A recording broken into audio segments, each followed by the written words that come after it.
Allahu Allahu Allahu Allah Allahu Allahu Allahu Allah Allahu Allahu Allahu Allah Alhamdulillahil Hannanil Mannan alladhi khalaqal insana wa 'allamahul bayan.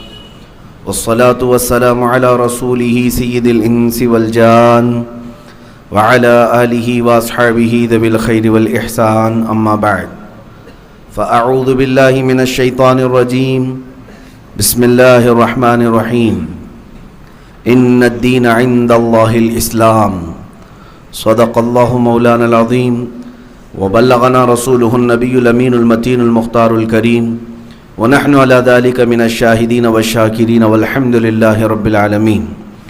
بارگاہ رسالت میں آپ صلی اللہ تعالی علیہ وسلم میں درود پاک کا ہدیہ پیش کریں.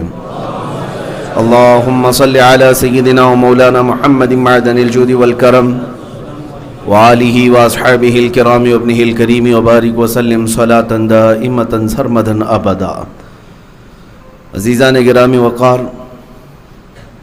اللہ تعالیٰ نے قرآن پاک میں فرمایا بے شک دین اللہ کے نزدیک اسلام ہی ہے. ویسے تو دنیا میں بہت سارے مذاہب، بہت سارے ادیان ہیں. اللہ تعالیٰ جس دین کو پسند فرماتا ہے وہ دین اسلام ہے. قرآن مقدسہ میں اللہ نے فرمایا رضیت لکم الاسلام دینا، میں تمہیں اسلام دے کر راضی ہوا. اور یہ ایک ہی دین ہے جو کمپلیٹ دین ہے. قرآن پاک میں اس کے لیے بھی اللہ نے فرمایا الیوم اکملت لکم دینکم واتممت علیکم نعمتی، آج کے دن میں نے دین تمہارا مکمل کر دیا اور اپنی نعمتیں تمام کر دیں. تو دین کا مکمل ہونا اس کا مطلب ہے کہ اس میں اب کوئی گوشہ باقی نہیں رہ گیا. انسان کے پیدائش سے لے کر اس کی موت تک کے جتنے مسائل ہو سکتے ہیں ان سب کا حل اسلام نے پہلے عطا کر دیا. حتیٰ کہ آج کی نئی ایجادات کے متعلق بھی اگر سوال کیا جائے تو اسلام اس کے متعلق رہنما اصول بیان کرتا ہے. اسلام یہ فلیکسیبل ہے. اسلام قیامت تک کے لیے دین ہے اور قیامت تک آنے والوں کے لیے بہترین سفیشینٹ مسائل بیان کرتا ہے. لیکن ایک چیز اسلام کی خاصیت یہ بھی رہی ہے، ستیزہ کار رہا ہے ازل سے تا امروز، شرار ابو لہبی سے چراغ مصطفی. مطلب یہ ہے کہ پہلے دن سے ہی اسلام کو مخالفتوں کا سامنا کرنا پڑا ہے اور آج تک اسلام مخالفتوں کا سامنا کر ہی رہا ہے اور آخر تک یہ چلتا رہے گا. شرار ابو لہبی سے چراغ مصطفی کا ٹکراؤ ہوتا رہے گا، لیکن چراغ مصطفی ہمیشہ غالب تھا اور غالب رہے گا. اسلام کو جن چیلنجز کا مقابلہ کرنا پڑا ہے ماضی میں بھی، وہ آج حال میں اور ڈبل ہو چکے ہیں اور مستقبل میں اس سے بھی زیادہ ہو سکتے ہیں. لیکن ایک بات میں آپ کو بتا دوں، ویسے دیکھا جائے تو اسلام کو اس کے ماننے والوں نے اپنے گھروں میں اجنبی کر رکھا ہے. مسلمان جس طرح سے اسلام پر عمل پیرا ہونا چاہیے تھا اتنے تو نہیں ہیں. اگر ہمارے اعمال کی بنیاد پر اسلام کو زندہ رہنا ہوتا تو اسلام کو اس کے ماننے والوں نے بہت ساری تکلیفیں دی ہیں، نقصانات پہنچائے. لیکن یہ دین اسلام اپنی حقانیت کی بنیاد پر اور رب ذوالجلال کی حفاظت کی بنیاد پر زندہ ہے اور زندہ رہے گا. آج ایک بات کی طرف میں آپ کو لے جانا چاہتا ہوں. مسلمانوں، ہمارے لیے دین کوئی ایک رسم رواج اور ریت کا نام نہیں ہے، ہماری جان کا نام ہے. دین اسلام جس سے وابستگی کے بعد ہم ایک انسان سمجھے جاتے ہیں، اور دین اگر ہمارے اندر نہیں ہے تو پھر انسانیت بھی نہیں ہے. اور دین کی پوری بنیاد کیا ہے؟ دین کی اصل کیا ہے؟ آپ کو کہا جائے گا آپ دیندار ہیں، آپ اسلام کو ماننے والے ہیں، لیکن میں یہ پوچھتا ہوں کہ دین ہے کیا؟ کس چیز کو دین کہتے ہیں؟ نماز روزہ حج و زکوٰۃ کرنے والا، ٹوپی داڑھی رکھنے والا، جبہ امامہ پہننے والا، دین اس کا نام ہے؟ نہیں، بمصطفیٰ برساں خیش کے دی ہماؤست۔ اقبال نے کہا ہے کہ اپنے آپ کو نبی پاک کے قدموں تک پہنچا دے، یہی دین ہے۔ گرب او نہ رسیدی تمام بو لہبیست، اور اگر وہاں تک نہیں پہنچ سکے تو پوری زندگی ابو لہب کی طرح ہے۔ اب پتہ یہ چلا کہ دین کیا ہے؟ نبی پاک صلی اللہ تعالی علیہ وسلم کے قدموں پر مر مٹنا، یہی دین ہے۔ وہاں تک اگر نہیں پہنچ سکا تو دین بھی نہیں ہے۔ تو اب یہاں سے ذمہ داری کے ساتھ کسی کو دیندار کہنا، ہر داڑھی والے کو اور ہر ٹوپی والے کو اور ہر حج کر کے آنے والے کو ہی دیندار کا لقب نہ دیا جائے۔ دیندار وہ ہے جو نام مصطفیٰ پر گردن قربان کرنے کو بھی تیار رہتا ہو۔ دیندار وہ ہے، دین اصل یہی ہے۔ اب جو بات مجھے عرض کرنی ہے وہ یہ ہے کہ اسلام کو جن چیلنجز کا سامنا ہمیشہ کرنا پڑا ہے، وہ روز اول سے ہی، پہلے دن سے ہی اسلام کو ان چیلنجز کا مقابلہ کرنا پڑا ہے۔ جھوٹی افواہیں پھیلانا اسلام کے خلاف، بانی اسلام محمد رسول اللہ صلی اللہ تعالی علیہ وسلم کی ذات کو ٹارگٹ کرنا، غریب مسلمانوں کی موب لنچنگ کرنا، یہ پہلے دن سے چلا ہے۔ یہ چیلنجز جو ہے آج کے نہیں ہیں۔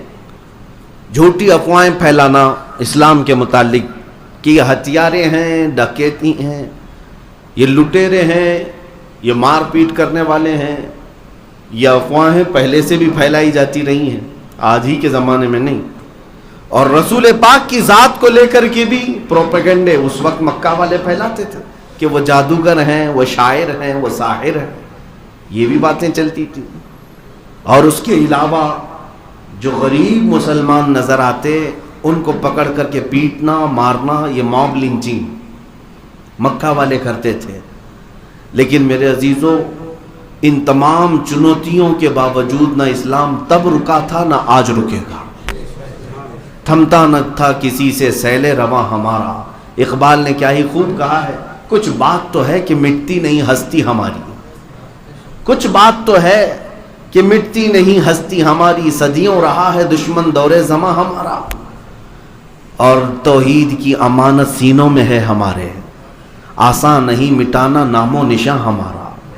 یونان و مصر و روما سب مٹ گئے جہاں سے، یونان و مصر و روما سب مٹ گئے جہاں سے، باقی مگر ہے اب تک نام و نشاں ہمارا۔ باطل سے ڈرنے والے اے آسماں نہیں ہے ہم، 100 بار کر چکا ہے تو امتحان ہمارا۔ یہ اقبال نے بہت اچھے انداز میں ان دشمنوں کو کہا تھا جنہوں نے یہ پلان بنایا راتوں رات کہ کل کی صبح اٹھیں گے اور اسلام کو ختم کر دیں گے۔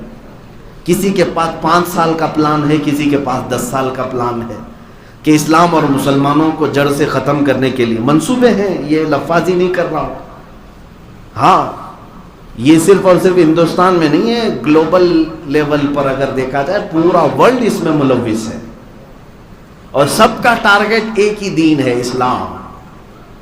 سب کا ٹارگٹ اسلام ہے۔ ظاہر سی بات ہے کوڑیوں سے کوئی نہیں نفرت کرتا، جلتا نہیں، جو حسن والا ہے اسی سے حسد بھی ہوتا ہے، اور انہیں سب کو پتا ہے کہ اگر دنیا میں کوئی حسن والا ہے تو وہ دین اسلام ہی ہے، جو ظاہر میں بھی حسین ہے اور باطن میں بھی حسین ہے۔ یہ اسلام ہی ہے جو انسان کو انسان بناتا ہے، اور دنیا یہ نہیں چاہتی کہ یہاں پورا انسان بن سکے۔ میں چند مثالیں آپ کے سامنے رکھنا چاہوں گا کہ اسلام ہر زمانے میں ٹارگٹ رہا، آج بھی ہے، آج بھی ہے۔ اور میرے آقا نے کیا سچ فرمایا، ابو داؤد شریف کی حدیث ہے، یوشک ان تداعى علیکم الامم کما تداعى الاکلۃ الی قصعتها۔ حضور اکرم صلی اللہ تعالی علیہ وسلم فرماتے ہیں قریب ایک زمانہ ایسا آئے گا تم دیکھو گے کہ میری امت پر ساری جماعتیں جھپٹ پڑیں گی، ایسے جیسے بھوکا برتن پر جھپٹتا ہے، جیسے بھوکا آدمی برتن پر جھپٹا مارتا ہے، اس طرح ساری قومیں دنیا میں جتنی ہے وہ سب مسلمانوں پر جھپٹ پڑیں گی۔ صحابہ نے پوچھا بھی تھا، یومئذ نحن من قلۃ یا رسول اللہ صلی اللہ علیہ وسلم، یا رسول اللہ کیا اس زمانے میں ہماری تعداد کم ہوگی؟ کیوں ایسا سب جھپٹ پڑیں گے؟ حضور نے فرمایا وَلَكِنَّكُمْ كَثِيرُونَ غُثَاءً كَغُثَاءِ السَّيْلِ، فرماتے نہیں تمہاری تعداد تو بہت زیادہ ہوگی، بہت زیادہ ہوگی، لیکن تمہاری حیثیت جو ہے سمندر کے جھاگ کی طرح ہے، ہواؤں سے اڑ جائے گی، پیورٹی نہیں ہوگی، مخلص لوگوں کی تعداد کم ہوگی، لاٹے ڈنڈے سے بھاگ جانے والے انہی کو سمندر کے جھاگ کے برابر کہا گیا ہے۔ ادھر سے آنکھ دکھایا ادھر چلا گیا، ادھر سے آنکھ دکھایا ادھر چلا گیا۔ یہ وہ لوگ ہیں جن کو سمندر کے جھاگ کی طرح کہا گیا ہے۔ میں آج آپ کو بتاتا ہوں، کیا یہ حدیث پاک صادق نہیں آتی؟ آج ہر ایک کا ٹارگٹ آج اسلام کیوں ہے؟ ہر ایک کا ٹارگٹ آج اسلام کیوں ہے؟ میں نے ایک چٹھی لکھی، ایک بڑے عہدیدار ہیں، ادھیکاری ہیں، ان سے میں نے ایک ریکویسٹ کی ہے کہ مجھے ڈیفینیشن چاہیے ایک چیز کا، ایک چیز کی تعریف اصطلاح میں، دہشت گردی کسے کہتے ہیں، ڈیفائن کر کے ہمیں دے دو۔ ظاہر سی بات ہے کوئی تو اس کی تعریف ہوگی نا، کوئی ڈیفینیشن ہوگی۔ آتنکوادی کسے کہتے ہیں، دہشت گرد کسے کہتے ہیں، ٹیررسٹ کسے کہتے ہیں؟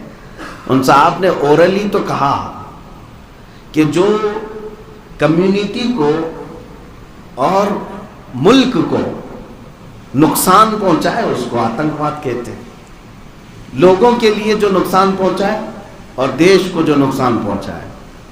لیکن یہ تو اورلی کہا گیا ہے۔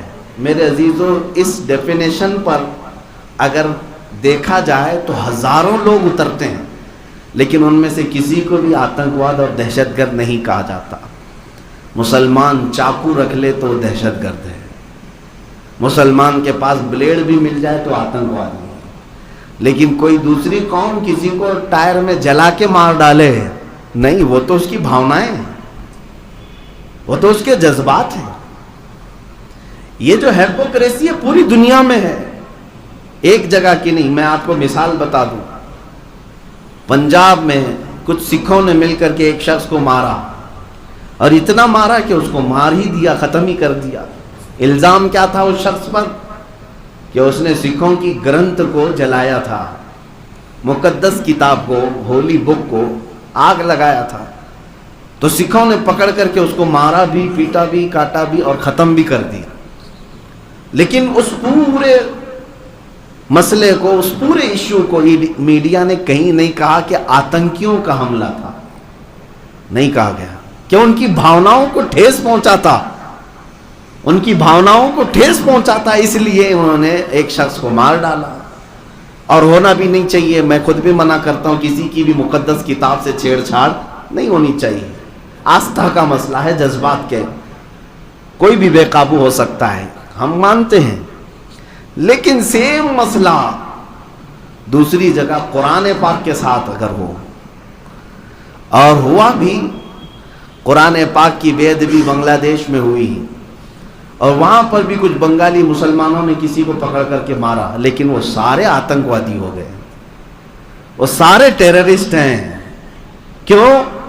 قرآن کے نام پر ایک شخص کو مارا کیسے؟ یہ ان کے اندر کٹرتا ہے، یہ ان کے اندر شدت ہے، یہ جو دوہری پالیسی ہے یہ صرف اور صرف اسلام اور مسلمانوں کے ساتھ اپنائی جاتی ہے۔ آج تک آپ نے کبھی کمپیئر کر کے دیکھا کہ دنیا میں سب سے زیادہ قتل کون کرواتا ہے اور کس کے ذریعے سے ہوئے ہیں؟ میں اپنے ڈیٹا کو نہیں بتاتا، ان کے ذریعے سے، ان کے دوارا نکالے گئے ڈیٹا اور آنکڑوں کو ہی اگر رکھوں، امریکہ کے ذریعے سے جو جنگیں نافذ کی گئی ہیں، کروڑوں لوگوں کی جانیں جا چکی ہیں، وہ چاہے عراق ہو، چاہے وہ افغانستان ہو، ویتنام ہو، یا دیگر کنٹریز میں جو لوگ مرے ہیں جنگوں میں، فرسٹ ورلڈ وار میں، سیکنڈ ورلڈ وار میں، دونوں ملا کر کے 6 کروڑ سے زیادہ لوگوں کی موتیں ہوئی۔ یہ ساری موتوں کا ذمہ دار آج تک کبھی دہشت گرد نہیں کہلایا، کبھی آتنکواد اس کو نہیں کہا جاتا۔ چند دنوں قبل آپ نے دیکھا ہوگا نیوزی لینڈ کی ایک مسجد میں ایک ہتھیارہ داخل ہو کر نمازیوں پر بندوق تانا، اور 50 لوگوں کو ایک ساتھ بھون دیا، نماز پڑھنے والے لوگ. یہ جو مانسکتا آئی تھی، اس کے اندر کٹرتا آئی، مسلمان دشمن، اسلام دشمن. یہ کس نے بنایا ہے؟ کون پھیلا رہا ہے یہ چیزیں؟ یہ ساری چیزیں آج میں وجہ بتا کر کے آپ کو جاؤں گا. میری کل کی اسٹڈی آپ کے سامنے رکھتا ہوں. ایک مسجد میں ایک ہتھیارہ داخل ہوتا ہے اور گولیوں سے سارے نمازیوں کو بھون دیتا ہے. 40 سے 50 لوگ موت کی گھاٹ اتر جاتے ہیں. لیکن پوری دنیا نے اس کو آتنکی حملہ نہیں کہا، اس کو دہشت گردانہ حملہ نہیں کہا، اس کو ٹیرر اٹیک نہیں کہا. اس پہ بھی یہ کہا گیا وہ مانسکتا اس کی صحیح نہیں تھی، یا مانسک سنتولن بگڑا ہوا تھا، پاگل ٹائپ کا آدمی تھا، اس لیے ایسا ہو گیا. میرے عزیزو، یہ دوہرا معیار ایک جگہ نہیں. New Zealand who, Switzerland who, America who, you کے ہو، یا پھر دنیا کی کسی بھی خطے میں، یہ جو ڈیفینیشن انہوں نے جو بتایا نا، ملک اور قوم کا جو نقصان پہنچا ہے وہ دہشت گرد ہے، یہ کبھی نہیں اس ڈیفینیشن پر اترتے. یہ صرف اور صرف بنایا گیا ہے لفظ مسلمانوں کے لیے. اسلامو فوبیا، پورے ورلڈ میں آج اسلامو فوبیا یہ کیا چیز ہے؟ اسلام کو ایک ڈراؤنا مذہب بتانے کے لیے پوری دنیا ایڑی چوٹی کا زور لگا چکی ہے. جو وجہ میں بتا رہا ہوں اب توجہ سنیں. ابھی چند دنوں قبل ہماری تحقیقات میں ایک ایسی تنظیم بھی سامنے آئی جو امریکہ میں مسلمانوں کے حقوق کے لیے لڑتی ہے.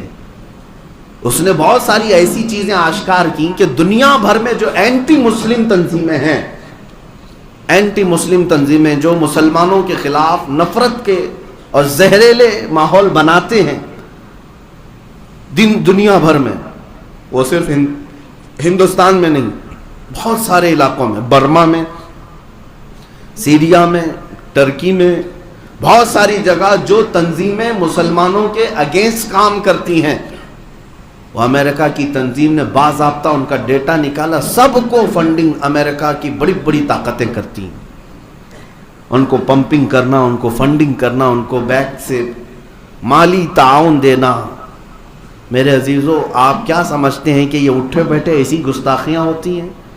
یہ اٹھے بیٹھے ایسی لوگ بازار میں آ جاتے ہیں؟ نہیں. اسلام کے خلاف پوری دنیا متحد ہے اور ایک جٹ ہو کر کے نشانہ ساتھی. یہ تو اللہ تعالیٰ کی مدد ہے جو آج بھی ہم حی علی الصلاۃ اور حی علی الفلاح بلند آواز سے کہہ رہے ہیں، اور ہم اپنے رب کے سجدوں کے لیے کسی کے محتاج بھی نہیں ہیں دنیا میں. یہ اللہ تعالیٰ کا احسان ہے. ورنہ طاقتیں پوری کی پوری اسی بات پر لگی ہوئی ہیں کہ مسلمان اور اسلام، مسلمان اور اسلام. حیرت کی بات میں آپ کو بتاؤں، یہودی اور عیسائی یہ دو جماعتیں ایسی ہیں جو ایک دوسرے کے جانی دشمن ہوا کرتے. یہودی اور عیسائی 3 مرتبہ ایسے سخت حملے عیسائیوں نے کیے ہیں یہودیوں پر فلسطین میں کہ ان کی اینٹ سے اینٹ بجا کر رکھ دی. ہیکل سلیمانی کو کس نے توڑا؟ فلسطین میں آج جو یہودی آ کر بیٹھے ہیں، ان کی تاریخ آپ اٹھا کر کے پڑھ لیں. 2 مرتبہ اتنا قتل عام ان کا ہوا تھا. کس کے ذریعے سے؟ عیسائی بادشاہوں کے ذریعے سے. عیسائیوں نے یہودیوں کو چن چن کر کے مارا ہے. ہرکیولس نے مارا، ٹائٹس نے مارا، ایک دو نے لاکھوں کا قتل کیا یہودیوں کا. اور یہودی اپنی ہر عبادت میں عیسائیوں کے لیے بددعا کرتے ہیں. یہ زمانے تک چلتا رہا. اور ہٹلر کے زمانے میں کیا ہوا؟ یہ بھی بات مشہور ہے. 7 لاکھ یہودیوں کو اس نے مارا، قتل عام کیا. یہ بات مشہور ہے. اتنا ایک دوسرے کو قتل کرنے والی جماعتیں عیسائی یہودیوں کا قتل کرتی ہیں، اور یہودی اگر موقع پائیں عیسائیوں کو مارتے ہیں. ہر زمانے میں یہ چلتا رہا. لیکن پچھلے 100 سال سے یہ بالکل جانی دوست بنے ہوئے ہیں، ایک دوسرے کے لنگوٹی آ رہے ہیں، یہودی ہوں یا عیسائی ہوں. کیوں میاں؟ دونوں نے اس بات کو طے کر لیا کہ ہمارا متفقہ دشمن اسلام ہے، یہودیوں کا بھی اور عیسائیوں کا بھی. تو ان دونوں نے اس بات پر اتفاق کر لیا کہ یہودی اور عیسائی نہیں لڑیں گے، اس لیے کہ ہمارا ٹارگٹ اسلام ہے. اور ایک بات میں آپ کو بتا دوں، اسلام دشمن طاقتیں کس طرح سے جمع ہوتی ہیں، حالانکہ ان کا آپس میں نہیں ملتا، جمتا نہیں ہے، پھر بھی جمع ہوتے ہیں اسلام کے خلاف۔ آپ کو پتہ ہے یہودی ہوں یا عیسائی ہوں، یہ اہل کتاب ہیں، یہ خدا کو ماننے والے لوگ ہیں، اگرچہ شرک کرتے ہوں، عقیدے میں بگاڑ آیا ہو، لیکن یہ اللہ کو ماننے والے لوگ تھے، یہودی بھی اور عیسائی بھی، اور اہل کتاب ہیں، تورات انجیل زبور ان کے ہاں اتری ہے، اور یہ نبیوں کو بھی ماننے والی قوم ہے۔ ان سے اگر ملتا جلتا کوئی دین تھا، ان کو اگر ماننا تھا تو اسلام کو ماننا تھا کہ ہم بھی کتاب والے ہیں، قرآن والے ہیں، ہم بھی رسول والے ہیں، اور ہم بھی خدا کو ایک ماننے والے۔ نہیں، یہودیوں اور عیسائیوں کی یہ پرانی عادت ہے، یہ اہل کتاب ہو کر، نبیوں کو ماننے والے ہو کر، خدا کی عبادت کرنے والے ہو کر کے بھی میرے رسول پاک کی دشمنی میں انہوں نے بتوں کی پوجا کرنے والے مشرکین سے دوستی بنائی۔ مکہ میں ہمیشہ مشرکین مکہ کے ساتھ ان کی دوستیاں گہری تھیں۔ قرآن پاک میں جا بجا اللہ نے فرمایا یہ لوگ کیسے ہیں، اہل کتاب ہو کر نبیوں اور رسولوں پر ایمان لا کر کے بھی دوستی کس کی کر رہے ہیں؟ ان بتوں کے پجاریوں سے جو 360 سے زیادہ بتوں کو مانتے تھے۔ ان کا ہواؤں کا خدا الگ تھا، پانی کا الگ تھا، آگ کا الگ تھا، بچوں کا الگ، جوانوں کا الگ، عورتوں کا الگ۔ یہ ان لوگوں نے مشرکین سے ہمیشہ دوستی گانٹھی ہے۔ آج بھی میں آپ کو یہ بات بتا دوں کہ ان کی اسلام کی مخالفت میں جو دوستی ہے یہودیوں کی، آپ کو پتہ ہے یہاں پر جو بھی اسلام اور مسلمانوں کے خلاف بھونکے گا ہندوستان میں، یہ ان کا آٹومیٹک دوست بن جائے گا، آٹومیٹک دوست بن جائے گا۔ مجھے آج تک یہ بات سمجھ میں نہیں آتی، یہ پاکھنڈی جو یہاں بیٹھ کر بھونکتے ہیں اسلام کے خلاف، مسلمانوں کے خلاف، ان کے اسرائیلی یہودی کب سے دوست بن گئے ہیں؟ وہ تو گائے کا گوشت کھاتے ہیں، کھلے عام کھاتے ہیں، لیکن پھر بھی دوست ہیں۔ وہ ان کے خداؤں کو برا بھلا کہتے ہیں، وہ آئیڈل ورشپرز کو گالی دیتے ہیں، پھر بھی دوست ہیں۔ یہودی ان کے دوست ہیں، نہ ان کے بھگوانوں کو مانتے ہیں، نہ خداؤں کو مانتے ہیں، نہ ان کی ماتا کو مانتے ہیں، بلکہ ماتا کو کھاتے ہیں۔ اس کے باوجود ان کے گہرے دوست ہیں۔ کیوں؟ اس لیے کہ دشمن ایک ہے، اسلام۔ مسلمانوں کو ٹارگٹ کرنا ہے، اسلام کو ٹارگٹ کرنا ہے، اس لیے وہ بھی بھائی ہیں، یہ بھی بھائی ہیں۔ اے مسلمانوں، میں آپ کو یہی دنیا کی ہیپوکریسی آپ کو سمجھانا چاہتا ہوں۔ یہ جو سیکولرزم کا دعویٰ کیا جاتا ہے، سیکولرزم اور آزادی رائے، یہ سب باتیں کیا ہیں جانتے ہیں؟ Freedom of speech, freedom of expression. یہ دنیا نے جو نئی نئی چیزیں ایجاد کی ہیں، یہ صرف اور صرف مسلمانوں کے خلاف بھونکنے کے لیے۔ یعنی آپ نبی پاک کی شان میں گالیاں دیں تو دنیا یہ کہے گی فریڈم آف اسپیچ ہے، آزادی ہے بولنے کی ہر ایک کو، لیکن پکڑ کر کے ان کے پرائم منسٹر یا پریزیڈنٹ کے خلاف کچھ بولو تو دوسرے دن اندر ہو جائیں گے۔ کیوں؟ فریڈم آف اسپیچ صرف اور صرف اسلام کے خلاف بولنے والوں کو دی جاتی ہے، فریڈم آف ایکسپریشن صرف اور صرف قرآن اور اسلام کے خلاف بولنے والوں کو دی جاتی ہے، باقی کسی اور کے ساتھ نہیں۔ یہ دوہرا معیار ہر زمانے میں رہا ہے۔ اور سیکولرزم کی بات جو کی جاتی ہے، دنیا میں سیکولرزم ہونا چاہیے، اور یہ بھی سیکولرزم صرف اور صرف اسلام کے خلاف عمل کرنے کو کہا جاتا ہے۔ برقعے پر پابندی لگا دو، حجاب پہن کر کے کوئی لڑکیاں نہ آئیں۔ کالجز میں ابھی کرناٹک میں بھی یہ مسئلہ چل رہا تھا، ان سے پوچھا جائے تو صرف بات یہ یہاں سیکولرزم ہے، مذہبیت نہیں آنا چاہیے، سب جس طرح سے جی رہے ویسے رہو۔ یہ سیکولرزم صرف برقعے اور حجاب کے لیے کیوں ہے؟ کبھی کسی عیسائی نن کے خلاف تو بات نہیں ہوئی آج تک۔ عیسائی عورتیں بھی پورے حجاب میں رہتی ہیں، نہیں دیکھا ان کی عورتوں کو؟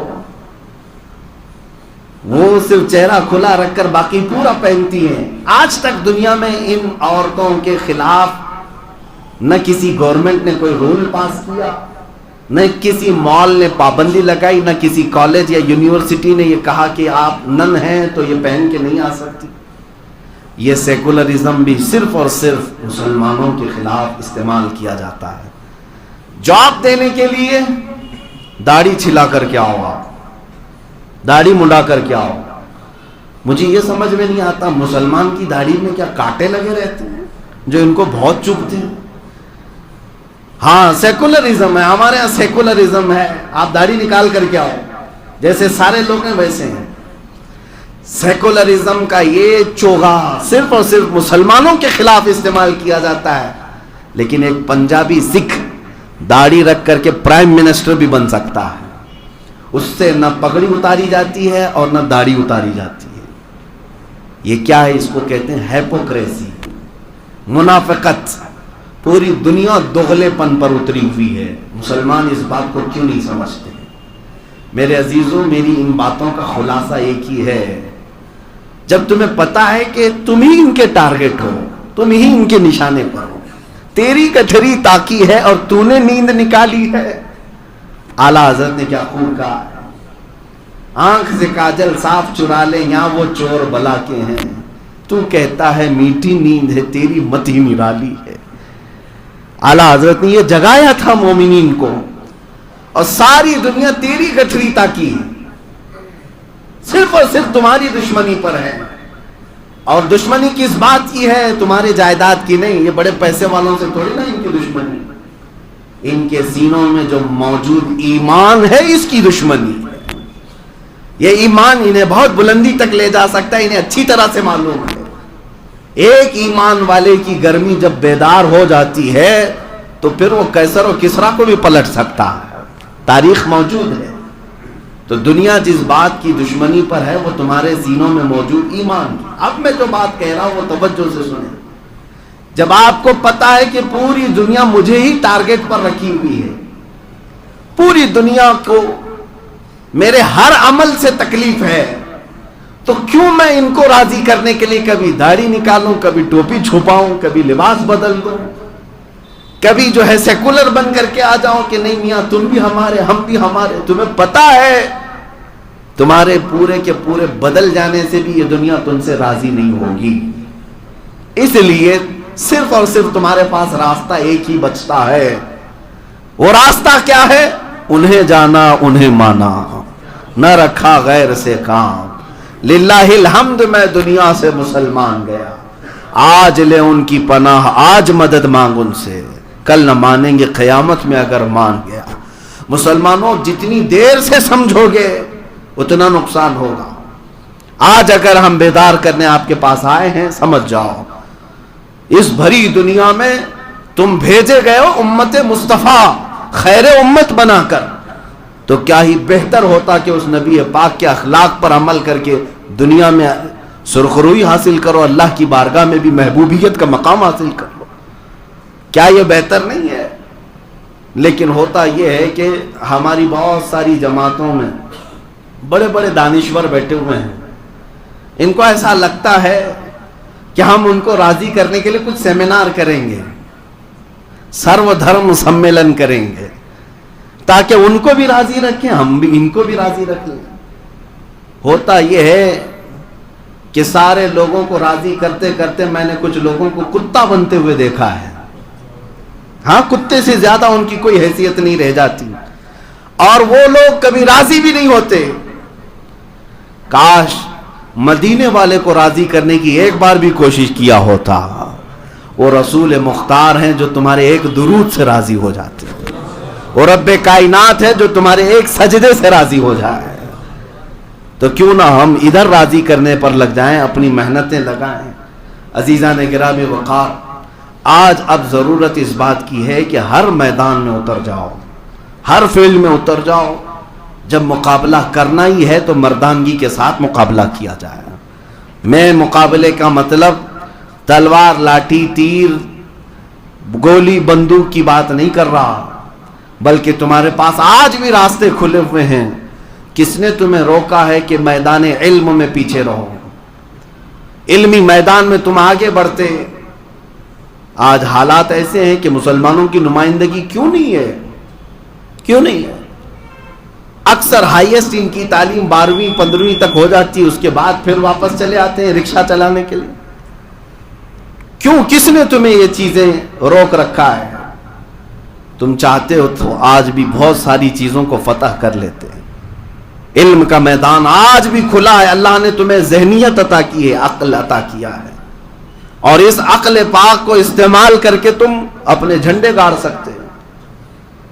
ابھی میں آپ کو بتاؤں، اسلام ترقی کے راستے میں کبھی رکاوٹ نہیں بن سکتا، نہ تمہاری داڑھی نہ تمہاری ٹوپی. بلکہ میں سمجھتا ہوں کہ ہر کامیابی کا راستہ میرے نبی کے قدموں سے ہو کر گزرتا ہے. یہ تم اپنی طاقت منوا سکتے. آج لوگ یہی سمجھتے ہیں کہ لوگ ہمیں مار رہے ہیں، لوگ ہمارے خلاف بھڑکاؤ بھاشنیں کر رہے ہیں، نعرے لگا رہے ہیں. اس کا جواب کیا ہوگا؟ آپ سارے لوگ ہماری طرف متوجہ ہیں. جواب آپ دیجئے مفتی صاحب، آپ بیانوں میں جواب دے دیجئے. کیا یہ جواب ہے؟ صرف ہم ان کے بھاشنوں کی نندا کرتے ہوئے، اس کی مخالفت کرتے ہوئے جواب دیتے ہیں، آپ اتنے پر خوش ہو جائیں گے؟ جواب تو یہ ہوتا کہ جو قوم تمہیں ہمیشہ کے لیے ختم کرنے کی بات کر رہی ہے، تم کھڑے ہو جاتے اور ثابت کر کے دکھاتے، اللہ نے مجھے جو ذہن پاک عطا کیا میں پورے ملک کو روشن کر کے دکھاؤں. یہ عزم کرتے ہوئے کوئی بچہ کیوں نہیں اٹھتا؟ اگر نوجوان یہ عزم کر لے تو ہر میدان میں کامیابی ان کے قدم چومے گی. ہزاروں انجینئر بچے ہمارے پاس ہیں، ہزاروں ڈاکٹرز ہمارے پاس ہیں، لیکن یہ اگر متحد ہو کر کے یہ سوچ لیں کہ اسلام کسی کی ترقی کی آڑ نہیں بن سکتا، رکاوٹ نہیں بن سکتا. ابھی 2 ہفتے پہلے کی بات ہے، ایک نوجوان بڑی داڑھی ہے، 22 سے 25 سال کی عمر کا ہوگا، میرے پاس آیا. انجینئرنگ کیا ہوگا، لیکن ذہن جب کام کرتا ہے تو بہت ساری ایجادات بھی ہوتی ہیں. اس نے ایک نئی ایجاد کیا ہے جو ابھی فی الحال کسی کے پاس نہیں، فری انرجی جنریٹ کرنا. یعنی کرنٹ، یہ ہر ایک کا ایشو ہے آج. کرنٹ کہاں سے آتا ہے؟ یا پانی سے بن رہا ہے، کوئلے سے بن رہا ہے، یا پون چکی سے بن رہا ہے. جو کرنٹ کے سورسز ہیں وہ بڑے مہنگے ہیں آج، اسی لیے بجلی مہنگی ہے. لیکن اس نوجوان بچے نے اس بات پر اپنا دماغ لگایا کہ میں کرنٹ ایسی چیز سے بناؤں کہ کوئی بھی سورس ایسا نہ ہو جو مہنگا ہو، ون ٹائم انویسٹمنٹ ہو. ایک بار ایک مشین لگا دی جائے تو 100 سال تک کرنٹ پیدا کرتی رہے. اور الحمدللہ اسے کامیابی ملی. اس نے نہ پانی سے، نہ کوئلے سے، نہ ہواؤں سے، نہ سولار سے، بلکہ میگنیٹ سے اس نے کرنٹ تیار کیا. چمک جو ہوتا ہے، مقناطیس، اس کے ذریعے سے اس نے ایک مشین بنائی، 2 فولادوں کو رکھ کر کے اس کی طاقت کے بیچ میں سے کرنٹ جنریٹ کیا. اور اس شخص کا دعویٰ ہے کہ 100 سال تک یہ مشین بغیر کسی خرچے کے کرنٹ پیدا کرتی رہے گی. اس ایجاد کو دیکھ کر دل میں بڑی خوشی ہوئی. اللہ کرے کہ اسے کامیابی ملے.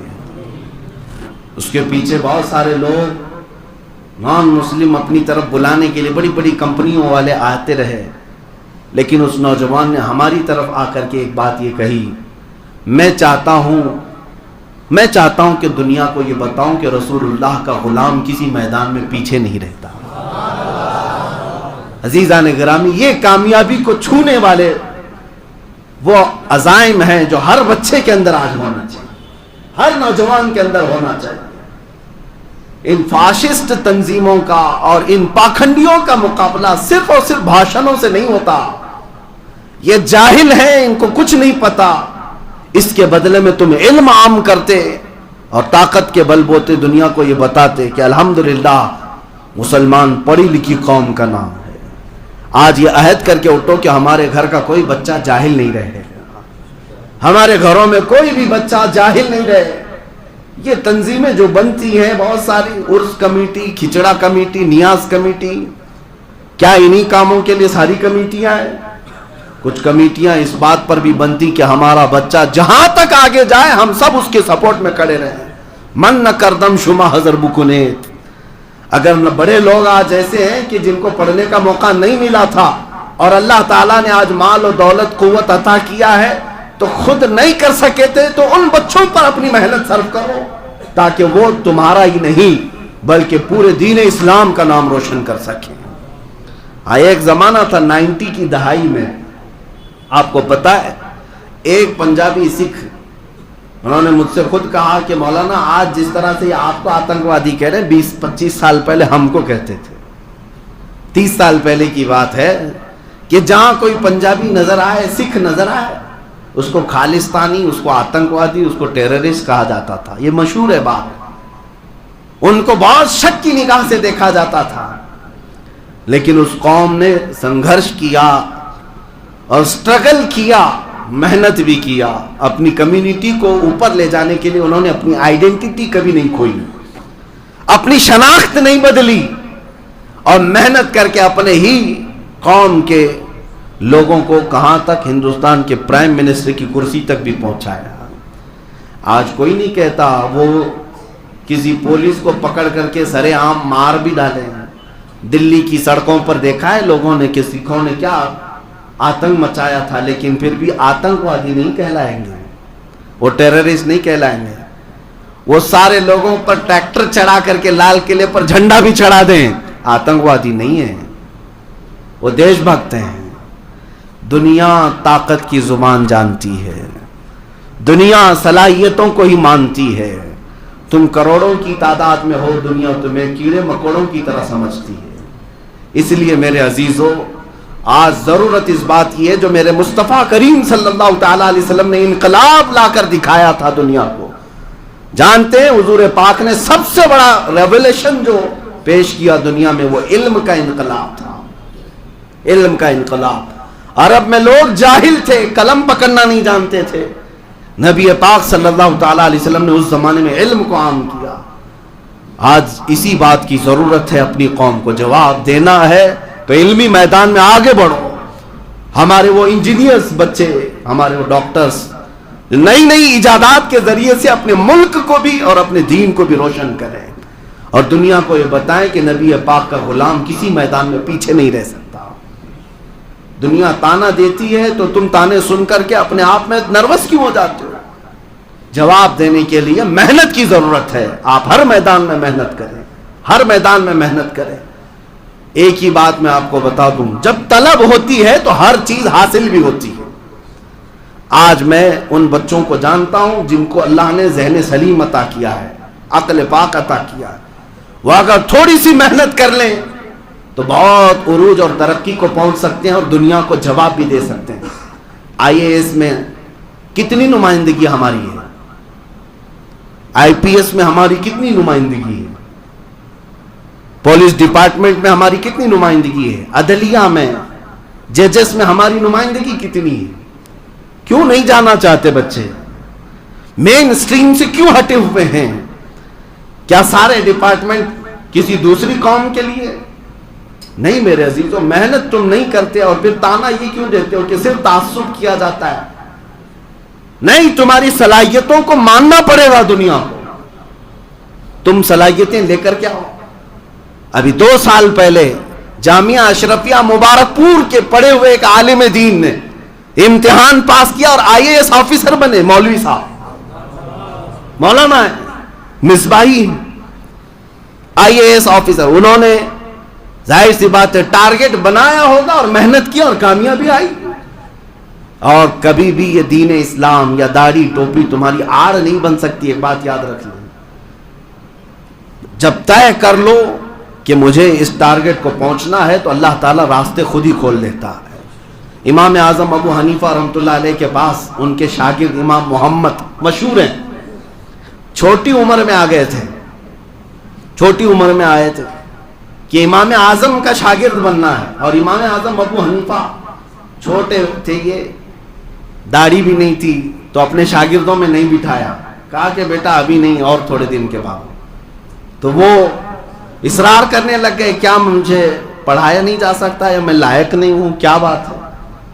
جب امام اعظم نے دیکھا کہ اس بچے کا اصرار بڑھتا جا رہا ہے، اس کو ٹالے تو کیسے ٹالے، بڑی بڑی عمر والے امام اعظم ابو حنیفہ کے ہاں بیٹھے ہوئے تھے، اور یہ ایک بچہ بغیر داڑھی والا، بغیر مونچھ والا. تو امام اعظم نے صرف ٹالنے کے لیے کہا کہ میں صرف ان کو پڑھاتا ہوں جو حافظ قرآن ہوتے ہیں. حفظ کر کے آؤ، قرآن حافظ بن کر کے آؤ، پھر میں پڑھاؤں گا. اس میں تو کچھ سال تو لگ ہی جائیں گے. امام اعظم نے یہ کہہ کر کے ان کو ٹال دیا کہ جب تک داڑھی آتی رہے گی تب تک تو حافظ بھی بن جائے. وہ امام محمد 8 دن کے بعد پھر واپس آ گئے. ایک ہی ہفتے کے بعد آئے اور کہا مجھے شامل کر لیجیے. کہا میں نے تمہیں نہیں کہا تھا، بھیجا نہیں تھا کہ حافظ قرآن بن کے آؤ؟ کہا میں حافظ قرآن بن گیا 8 دن کے اندر، پورا قرآن حفظ کر لیا. جب طلب سچی ہوتی ہے تو یہ مکمل قرآن بھی 8 دنوں میں سینے میں آ سکتا. میرے عزیزوں، پھر دنیا کی کون سی ایسی چیز ہے جو تم حاصل نہیں کر سکتے؟ کون سا ایسا تخت ہے اور کون سی ایسی کامیابی ہے جس کو چھو نہیں سکتے؟ اسی لیے اقبال نے کہا تھا یقین محکم عمل پہ ہم، محبت فاتح عالم، جہاد زندگانی میں ہیں یہ مردوں کی شمشیریں ہیں. یقین محکم کا مطلب کیا ہے؟ پکا یقین ہو کہ میں اللہ کا بندہ ہوں، مدد میری ہی کرے گا اللہ. یہ یقین محکم ہے. عمل پہ ہم کا مطلب کیا تھا؟ کنٹینیو کام کرنا ہی ہے، چھوڑنا نہیں ہے. کسی نے ادھر سے کھینچا، کسی نے ادھر سے کھینچا، مجھے کام نہیں چھوڑنا ہے. عمل پہ ہم، جس کا مطلب ہوتا ہے آپ جا کر کے اس عمل پہ ہم کا اثر دیکھنا چاہتے ہو، کسی وضو کے نل کے نیچے جا کر دیکھنا، پانی ٹپکتا رہتا ہے، نل بند کرنے کے بعد بھی قطرہ قطرہ ٹپکتا رہتا ہے. نیچے جو پتھر ہوتا ہے اس میں سوراخ ہو چکا ہوتا ہے، کیا نہیں ہوتا ہے؟ میاں تم اپنی انگلی سے کسی پتھر کو سوراخ کر کے دکھاؤ، نہیں کر پاؤ گے، لیکن اس نرم قطرے نے پتھر میں سوراخ کیسے کیا؟ یہ اس کو کہتے ہیں عمل پہ ہم. کنٹینیو اگر کوئی کام کیا جائے، نرمی اگرچہ تمہارے اندر ہو، سوراخ تو پتھروں میں بھی اللہ خود پیدا کرتا ہے. سوراخ پتھروں میں بھی ہو جاتے ہیں، پانی کے قطرے سے ہو سکتے ہیں، تو تمہاری محنت سے کیوں نہیں ہو سکتے؟ ہندوستان میں یہ سب درس کے لیے ماؤنٹین مین بھی موجود ہیں جنہوں نے پہاڑ کو کھود کر کے راستہ بنا دیا. اسی لیے ہمیں بچپن میں ہمارے استاد ایک نصیحت کرتے تھے، مشکلیں نیست کے آسان نشاوت، مرد باید کے ہراسان نشاوت. دنیا میں کوئی مشکل ایسی ہے ہی نہیں جو آسان نہیں ہو سکتی، بس شرط یہ ہے کہ آدمی کو پریشان نہیں ہونا چاہیے، گھبرا کر پیچھے نہیں ہٹنا چاہیے. تمہارا امتحان ہوگا اور اس کے بعد راستے کھولے جائیں گے. 3 چیزیں علامہ اقبال نے کہا ہے، یقین محکم، عمل پہ ہم، محبت فاتح عالم. یہ 3 چیزیں تمہارے اندر آ جائیں، اللہ کی ذات پر کامل یقین اور کنٹینیو عمل کرنا ہے. 2 رکعت ہی پڑھنا ہے لیکن روز پڑھنا ہے. اور محبت فاتح عالم، دل کے اندر محبت ہر ایک کے لیے رکھا جائے، مومنین کے لیے دل میں الفت اور محبت رکھی جائے. پھر یہ اثر کیا ہوتا ہے؟ کہتے ہیں اقبال کہ جہاد زندگانی میں ہیں یہ مردوں کی شمشیریں. یہ اللہ کی ذات پر یقین کرنا اور کنٹینیو عمل کرنا، یہ تمہارے ہاتھوں کی تلواریں ہیں. اسی سے پوری دنیا فتح کر سکتے ہو، پوری دنیا فتح کر سکتے ہو. میرے عزیزو، آج میں اپنے جوان بچوں سے مخاطب ہوں. میں آپ کو حالات کی طرف لے آنا چاہتا ہوں. تم اپنے موبائل کھول کر رات بھر انٹرنیٹ دیکھتے ہو. تم آج اپنے گھروں میں بیٹھ کر کے گیم کے لیے اپنے گھنٹوں قربان کرتے ہو. تمہیں پتا بھی ہے امت آج کس قسم پرسی سے گزر رہی ہے. تمہیں اندازہ بھی ہے میرے نبی پاک کی امت کے ساتھ کیا کیا منصوبے بنائے جا چکے. ایک بات یاد رکھنا، رسول مختار صلی اللہ علیہ وسلم نے فرمایا، من لم یہتم بامرنا فلیس منا. جس نے صبح اس حالت میں کیا کہ میری امت کی فکر نہیں کیا، وہ میری امت میں سے نہیں ہے. میرے آقا فرماتے ہو میری امت میں سے نہیں ہے. مجھے بتاؤ اے نوجوانوں، تم پوری دنیا کو دیکھ رہے ہو، آج کیا کیا نہیں بنایا گیا ہمارے متعلق. کیا تمہیں یہ ہنگامے نہیں جھنجھوڑتے؟ آج فلسطین کے بچوں کی چیخیں تمہیں نہیں دہلاتی؟ ملک شام، عراق، یمن، افغان، برما، یہاں تو پھاڑی ہوئی اوجڑیاں ہیں انسانوں کی. کیا یہ ہولناک حادثے تمہیں نہیں بیدار کرتے؟ کس انداز سے تم آج مگن ہو اپنے گیموں میں اور اپنے فیشن میں؟ آج تک تمہاری دنیا بدلتی کیوں نہیں ہے؟ اسی لیے شاعر نے کہا تھا جگہ جگہ کے تھک چکے ہیں تمہیں یہ ہنگامے، نشاط لذت خواب گراں بدل ڈالو۔ نبی پاک کی امانت ہو تم، سوچ کیوں نہیں رہے تمہارے پڑوس میں کیا ہو رہا ہے؟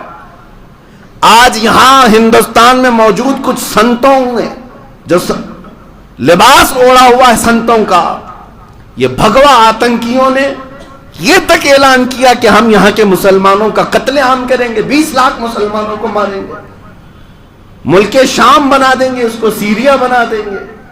یہ سب باتیں تو ہمارے کانوں سے گزر رہی ہیں نا، کیا کیا نہیں کیا جا رہا ہے۔ اور یہاں پر ہم دوہرا معیار بھی دیکھ رہے ہیں، حکومت کا بھی اور ڈپارٹمنٹ کا بھی۔ پولیس والا جاتا ہے تو اس کے کندھوں پر ہاتھ رکھ کر کے تھپ تھپایا جاتا ہے، یہ تو ہمارے آدمی ہیں، ہمارے آدمی ہیں۔ اب مجھے بتاؤ اے مسلمانوں، ان حالات میں کیا سونا تمہیں زیب دیتا ہے؟ کوئی چیز محفوظ نہیں رکھی گئی۔ چند دنوں پہلے یہ سلی ایپ، بلی ایپ نام سے جو عورتوں کا کاروبار چلانے کے لیے انٹرنیٹ پر مسلم عورتوں کی کردار کشی کی گئی، پتہ ہے آپ کو؟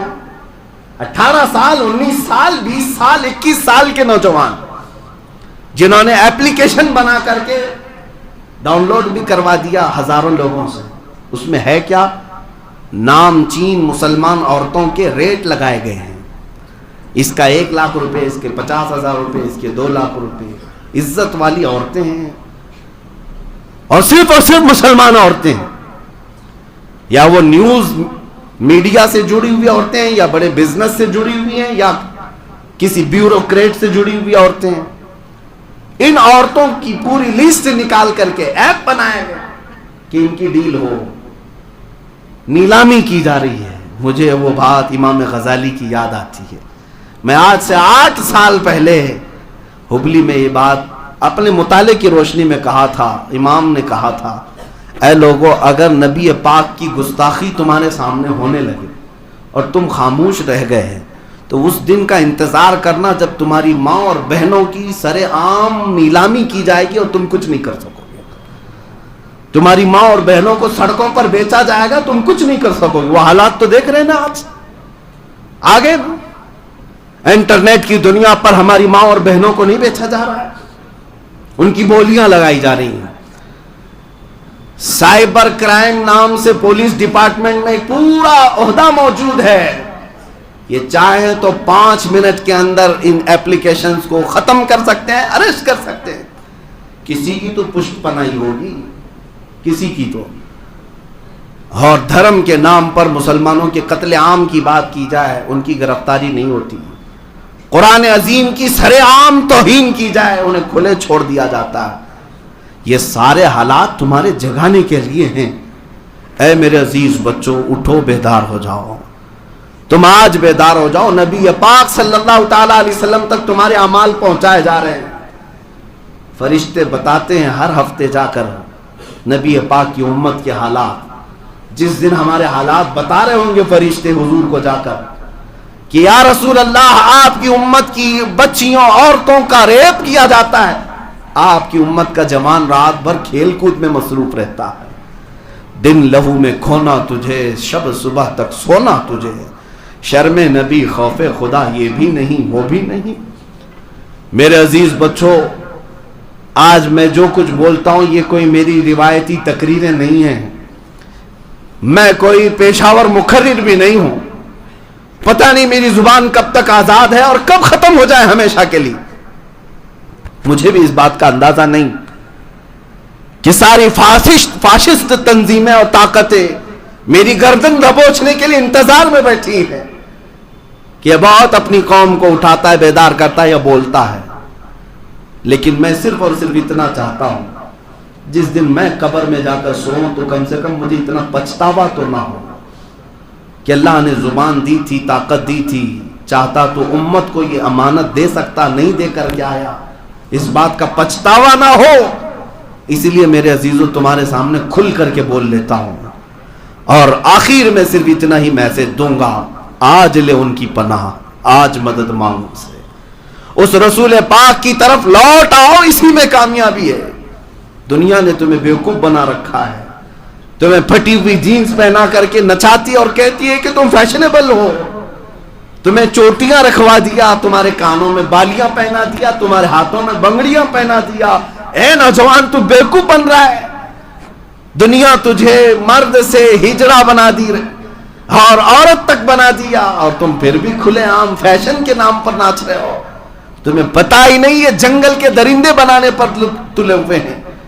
آپ نہیں دیکھتے مصر کی سرزمین عرب سرزمین ہے، ایک عالم دین نے آ کر کے کہا کہ یہاں پر ایک پارٹی چلتی ہے جس میں وائف سوائپنگ ہوتی ہے۔ مجھے پتہ ہی نہیں تھا یہ کیا ہے۔ وائف سوائپنگ کا مطلب یہ ہے کہ ہر آدمی اپنی عورت کے ساتھ پارٹی میں آئے گا، 10 جوڑے ہوں 20 جوڑے ہوں، لیکن وہاں پر اپنی اپنی کار کی چابی رکھ کر کے گھمائی جائے گی، جو جس کی چابی اٹھائے گا اس کی بیوی کو لے کر رات گزارے گا۔ اس کو وائف سوائپنگ کہتے ہیں۔ یہ فیشنیبل لوگوں کی پارٹیاں ہیں۔ دنیا جنگل راج پیدا کرنا چاہتی ہے۔ اٹلی کی سرزمین پر ایک نے کورٹ میں مقدمہ کیا کہ میری بہن مجھے پسند ہے، میں اسی کے ساتھ شادی کر کے رہنا چاہتا ہوں۔ اسے اجازت دی گئی۔ ہالینڈ میں، نیدرلینڈ میں اور خود انڈیا میں مرد اس کے ساتھ رہنے پر قانونی حق مانگ رہا ہے کہ مجھے عورت اچھی نہیں لگتی اور میں مرد کے ساتھ ہی پوری زندگی گزاروں گا۔ ہومو سیکسولیٹی، گےازم کو یہاں پر پروموٹ کیا جاتا ہے۔ دنیا کیا بنانا چاہ رہی ہے انسانوں کو؟ ارے جنگل کے درندے بھی جو ہے یہ کام نہیں کرتے جو انسانوں سے یہ سب کروانا چاہتے ہیں۔ ہماری بہنوں کو پورا لباس اتار کر کے نچایا گیا، اور اگر اس پر ہم بولیں تو ان کو لگتا ہے فنڈامنٹل ہے، پرانے خیالات کا آدمی ہے، عورتوں کے لباس سے چڑھتا ہے۔ اے میری نوجوان بچی، تیری لباس سے میں کیوں چڑھوں؟ تجھے پتا بھی نہیں کہ تجھے جنگلی بنانے پر یہ دنیا تلی ہوئی۔ تیرے پورے لباس کو اتار دیا انہوں نے، حیوانوں نے، اور تم اس کو فیشن کا نام دے رہے ہو۔ اسی لیے اے مسلمانوں، تمہاری کامیابی ان دنیا داروں کے پیچھے چل کر ہرگز نہیں، ہرگز نہیں۔ مولا نے قرآن میں سب فرما دیا، لقد کان لکم فی رسول اللہ اسوۃ حسنہ، بے شک تمہارے لیے اللہ کے رسول کی زندگی میں بہترین نمونہ ہے۔ اسوہ تمہارے لیے رسول پاک صلی اللہ تعالی علیہ وسلم کی زندگی بہترین آئیڈیل ہے، نمونہ ہے۔ اسی لیے میں عورتوں سے بھی گزارش کروں گا، دیکھنا ہو تو سیریل اور فلموں کی نچنیوں کو نہ دیکھنا، اگر دیکھنا ہو تو سید الانبیاء کی دختر پاک کو دیکھنا، سیدہ کائنات فاطمۃ الزہرا سلام اللہ علیہا کی زندگی کو دیکھو، جن کے متعلق حدیث میں بھی ہے آج تو آج ان کی عزت ہے، کل قیامت کے دن بھی جب وہ گزر رہی ہوں گی 70,000 مومنہ عورتوں کے جھرمٹ میں، اس وقت بھی محشر میں ایک فرشتہ اعلان کر رہا ہوگا، یا اہل محشر غضوا ابصارکم فإن فاطمہ بنت محمد تمر الی الجنہ، اے محشر میں موجود لوگوں اپنی آنکھیں نیچی کر لو، اس لیے کہ محمد رسول اللہ کی بیٹی فاطمہ جنت کی طرف جا رہی ہے۔ وہ شان قیامت کے دن ان کی ہے۔ عورتوں کو چاہیے کہ یہاں پر ناچنا، اپنے جسم کو دکھانا جس کو تم فیشن سمجھ رہے ہو، سوائے جہنم کی آگ کے کچھ نہیں ملنا، کچھ نہیں ملے گا۔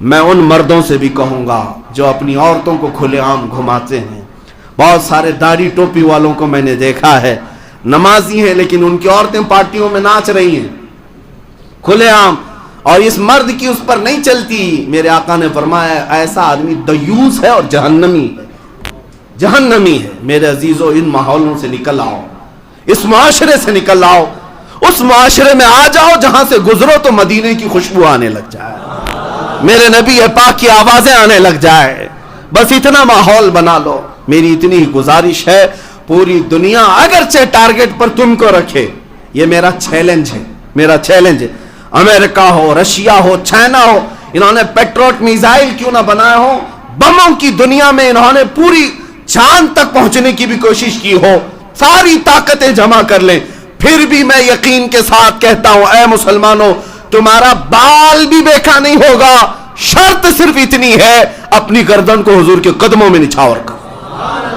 شرط صرف اتنی ہے ان کنتم مؤمنین، ایمان لے آؤ اور اللہ کی مدد ہے ہمارے ساتھ، اس کا وعدہ ہے ہم مدد کریں گے تو ایمان والوں کی مدد کریں گے۔ تمہیں پتا ہے مکہ کی پوری طاقتیں میرے نبی کو ڈھونڈنے کے لیے نکلی تھی، غار ثور میں میرے آقا موجود تھے، لیکن اللہ نے جب حفاظت کرنی تھی تو مکڑی کے جالے سے حفاظت فرمایا۔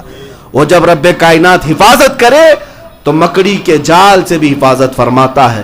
اس لیے آج بھی ہمارے لیے صرف ایک ہی بات ہے، تم ہو جاؤ پورے کے پورے مسلمان، پورے کے پورے میرے مصطفیٰ کے غلام، پھر اللہ کی مدد آ کر رہے گی۔ انہیں جانا، انہیں مانا، نہ رکھا غیر سے کام، للہ الحمد میں دنیا سے مسلمان گیا۔ میری تقریر کا خلاصہ، میرے بیان کا لب لباب، حاصل کلام صرف اتنا ہے، اس بات پر میں گفتگو کو ختم کرتا ہوں، قوت عشق سے ہر پست کو بالا کر دے، دہر میں نام محمد سے اجالا کر دے، کی محمد سے وفا تو نے تو ہم تیرے ہیں، یہ جہاں چیز ہے کیا لوح و قلم تیرے ہیں۔ وآخر دعوانا الحمدللہ رب العالمین۔